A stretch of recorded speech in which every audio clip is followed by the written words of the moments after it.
Here's how to find the right tenant for your rental property. All right, this is the third video of the BRRRR series. If you haven't seen the other two videos about buying and renovating it, check those out. Today, we're gonna talk about how to find the right tenant for your rental property. So we're inside the building now. Let's go deep and talk about rent. There's three types of tenant you need to understand, and you need to decide which way are you gonna go and attack it. So the three types of tenant, you got long-term, mid-term, and short-term. Then you gotta ask yourself, when you get ready to buy a property, which avenue are you gonna go after? For me, when I did this big apartment building, my focus is I'm gonna go after long-term. For me, you guys, I like to rent on an apartment building long-term. It's clean if I just find long-term tenant and just put them in here and just ride it. And then annually raise the rent up, raise the rent up, raise the rent up, because it's very simple. It's already a lot of work to rent a 30-unit apartment building. So for me right now, I really focus on doing long-term for an apartment building. If I do townhouse or houses, I might do a combination of long on the top, maybe short on the basement, or long in the main house, and then a short in an ADU in the back. But that's just a thought on what type of tenants you go after, and you gotta think about that before you actually buy the property. After your property is all ready and you want to start renting the property out, you gotta make it look good. So for me, you guys, a lot of people ask me all the time, do I stage my rental property just like I stage the house for sale? And the answer is absolutely 100% yes.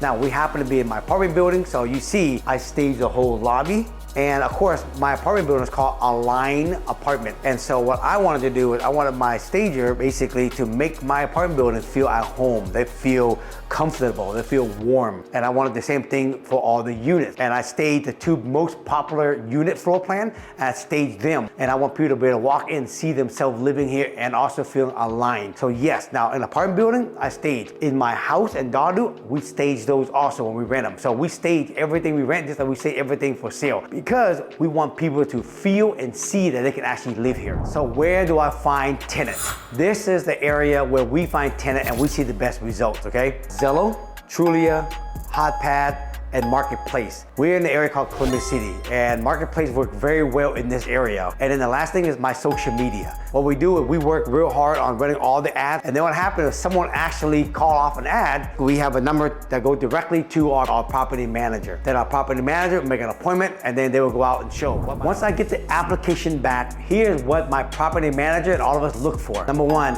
good credit. Make sure you get your credit serious, because that is one of the first things that most landlords look at. Don't be irresponsible, get your credit up. So we look for good credit, we look for good work history. Don't burn the bridges, folks, when you work for other people. Also look for good tenant history. Again, don't burn the bridges wherever you came from, okay, the last house, because again, our property manager, we actually call the old property manager and ask them, hey, what was that tenant about? And then we'll look for the income. What kind of income do they make? Typically, we look for 3 times the rent. So like, for example, our unit go for about $1,100 to $1,400. So let's say for easy calculation, $1,100. You gotta make 3 times that. You gotta make $3,300 a month to actually qualify to live here.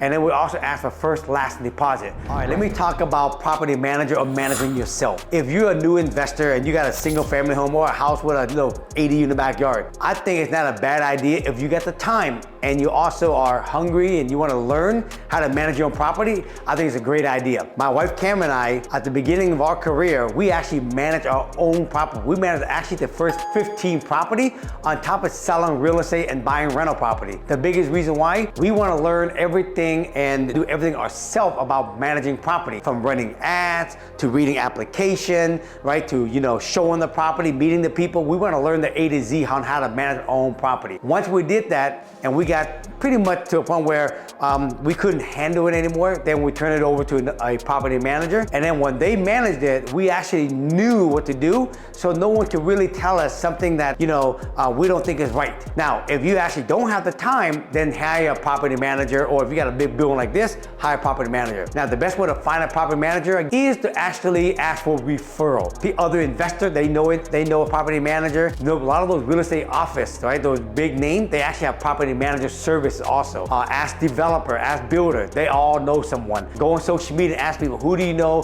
that specialize doing property managing on single family home in this neighborhood or apartment building in this neighborhood, and you will find somebody.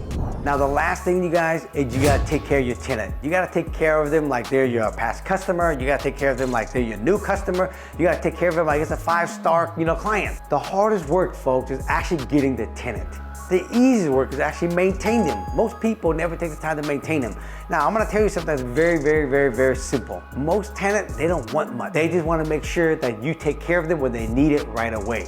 So for us, when a tenant calls and says, hey, something is wrong with this, something is wrong with that, within 24 hours, our property manager or our handyman, we're out there and we're taking care of right away. If you did that simple thing, folks, they feel they're taken care of, they feel they're heard, and then they feel respected, and they want to actually stay. When you get ready to raise the rent, they're not gonna make a big fuss about it, because you know what they say? Hey man, this guy's a good guy, he take care of everything, and the property is always well maintained. I'm willing to stay for a little more because I can't gamble, go somewhere else and find another property manager or a landlord that don't do it the same way.